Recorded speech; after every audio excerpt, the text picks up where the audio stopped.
assignments, doubts, exams. We have got you back.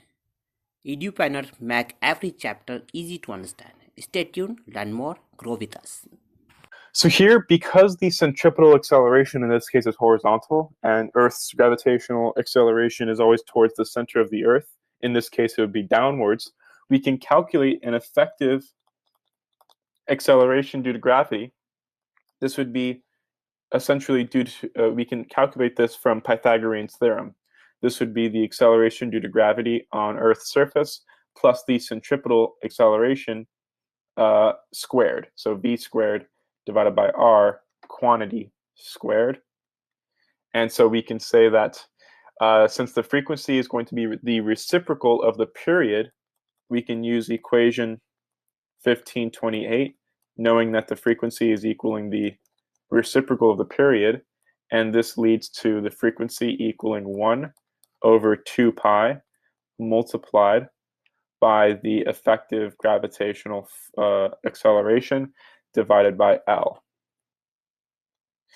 This is going to be equal to 1 over 2 pi multiplied by the square root of the square root of g squared plus v squared divided by r quantity squared.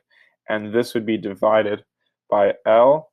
And solving, we find that f is giving us 1 over 2 pi multiplied by the square root of 9.8 meters per second squared quantity squared plus 70 meters per second quantity squared divided by r of 50 meters.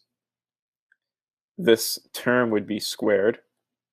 Extend the square root.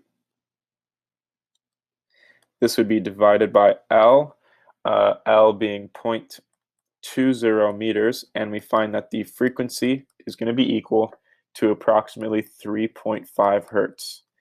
This would be our final answer for the frequency of the oscillations.